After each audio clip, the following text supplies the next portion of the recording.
नमस्ते बच्चों, एक बार फिर आपका स्वागत है आज के इस क्लास में। आज हम लेके आए हैं आपके लिए कक्षा 9 के अध्याय 13 का प्रश्नावली 13 का ए है। प्रश्न संख्या हमारा 2 है। सवाल नंबर 1 को हमने अपने पिछले कक्षा में ही किया था। आज हमारा सवाल नंबर 2 है। सवाल नंबर 2 में 5 सवाल दिया गया है, जिसको हम बारी बारी से 2 क्लास में सॉल्व करेंगे। इसमें एक सवाल ये है और इसमें एक और सवाल लेंगे और फिर बाकी के 3 सवाल को हम अपने अगले क्लास में सॉल्व करेंगे। तो आइए देखते हैं सवाल नंबर 2 का प्रश्न नंबर 1 क्या है। रिक्त स्थानों की पूर्ति उचित अंकों से कीजिए दिया गया है। सवाल नंबर 1 कि यदि किसी त्रिभुज का आधार बराबर 5 cm और ऊंचाई 12 cm तो त्रिभुज का क्षेत्रफल निकाले। त्रिभुज की ऊंचाई किसको कहते हैं और त्रिभुज का आधार किसको कहते हैं। तो देखिए, एक त्रिभुज हमारे पास ऐसे है, इस तरह से अगर हमारे पास एक त्रिभुज है तो इसमें क्या हो जाएगा, ए बी सी रख दिए। ये जो है ये क्या है, ये हमारा ऊंचाई है,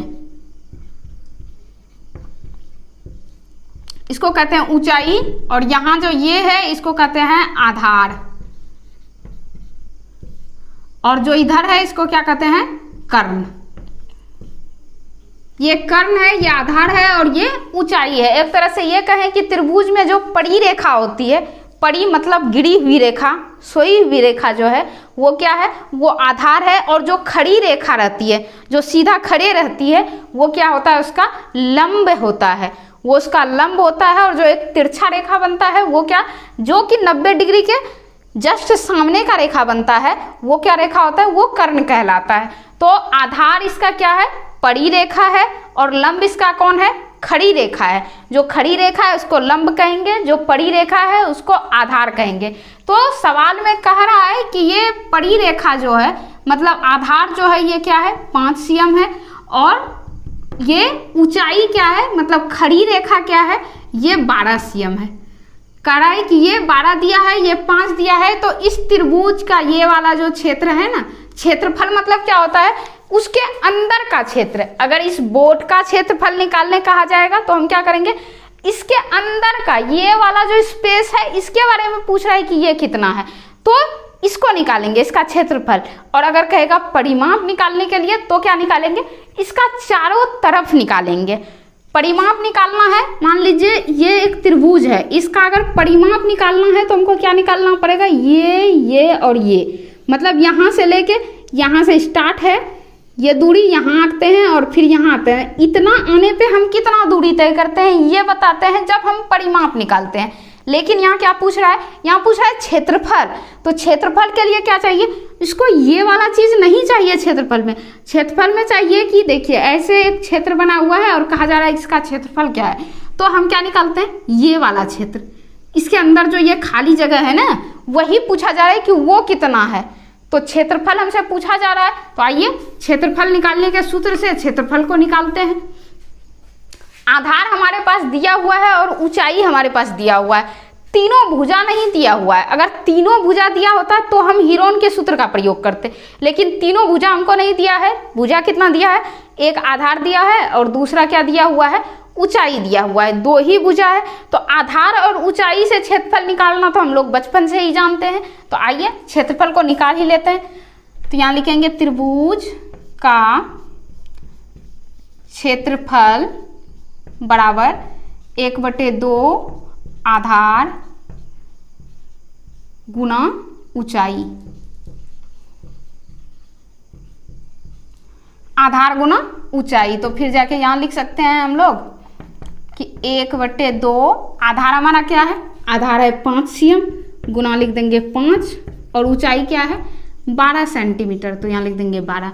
अब देखिए इसमें जो कटने वाला होगा उसको हम कटा सकते हैं, जो कटने वाला नहीं होगा उसको क्या करेंगे, गुना करके लिख देंगे। तो इस 2 से तो 5 नहीं कटेगा, 2 से 12 कटेगा, कट जाएगा, कितने बार में कटेगा, 6 बार में कटेगा। तो इसको ऐसे कटा लेते हैं 6 बार में। अब देखिए क्या बचा है, 1 गुना 5 गुना 6, यही बचा।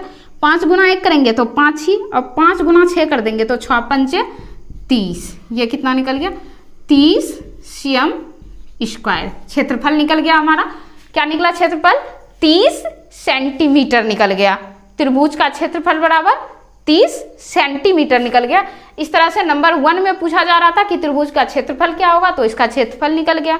अब इसी में लेते हैं सवाल नंबर 2 है हमारा कि यदि किसी त्रिभुज का क्षेत्रफल 60 cm स्क्वायर एवं त्रिभुज की ऊंचाई 5 cm तो त्रिभुज का आधार डैश cm होगा।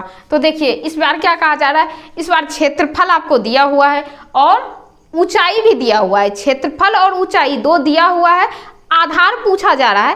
कहा जा रहा है कि खड़ी रेखा आपके पास है तो पड़ी रेखा को बताइए, और उसको बताने के लिए एक और क्या दिया हुआ है, क्षेत्रफल दिया हुआ है। तो देखिए त्रिभुज क्या है हमारा, त्रिभुज ये है, इस तरह का एक त्रिभुज है और इस त्रिभुज में क्या है कि ये वाला रेखा दिया हुआ है, ये ऊंचाई है हमारा, ऊंचाई क्या है यहाँ 5 cm, तो यहाँ लिख देंगे 5 cm। अब ये वाला पता करना है, ये आधार है, इसी के बारे में पूछा जा रहा है कि ये क्या है, आधार क्या है ये बताना है हमको। जबकि ये वाला जो चीज है इस बीच के जगह के बारे में दिया हुआ है कि ये बीच का जो जगह है ये कितना है, ये बीच के जगह के बारे में दिया है कि ये 60 है, ये 60 cm स्क्वायर है, बीच का जगह हमारा 60 cm स्क्वायर है। तो पूछा जा रहा है कि ये पड़ी रेखा जो है इसकी लंबाई क्या है, पड़ी रेखा कितना लंबा है, कितना सेंटीमीटर है, ये बताना है। तो इसको बताने के लिए क्या करना है हम लोगों को, ज़्यादा घबराना नहीं है, फिर से क्या कर लेना है, त्रिभुज का क्षेत्रफल निकाल लेना है। जैसे ही हम त्रिभुज के क्षेत्रफल को निकालेंगे तो क्या हो जाएगा, आधार गुना ऊंचाई आ जाएगा। आधार गुना ऊंचाई जैसे ही आएगा तो आधार तो हम निकाल ही सकते हैं उससे। तो आइए त्रिभुज के क्षेत्रफल को पहले निकालते हैं। तो यहाँ लिखेंगे त्रिभुज का क्षेत्रफल बराबर क्या हो जाएगा, 1/2 आधार गुना ऊंचाई। अब देखिए ये क्षेत्रफल के जगह भी हमको कुछ देना है, क्या देना है, ये देखिए यहाँ जो दिया है ये क्या लिखा है कि त्रिभुज का क्षेत्रफल बराबर इतना है। तो यहाँ 60 लिख देते हैं बराबर 1/2, आधार तो कुछ दिया ही नहीं है, पता करना है, तो यहाँ लिखेंगे आधार और गुना ऊंचाई क्या दिया है 5, तो यहाँ लिख देंगे 5। अब देखिए अब निकालना हमको क्या है, आधार निकालना है, और यहाँ 1/2 गुना आधार गुना 5 है। तो ये 1/2 जो है उसको अगर बराबर के इस तरफ लाना चाहेंगे तो क्या हो जाएगा, गुना हो जाएगा। क्यों हो जाएगा, क्योंकि ये इस तरफ भाग के रूप में है।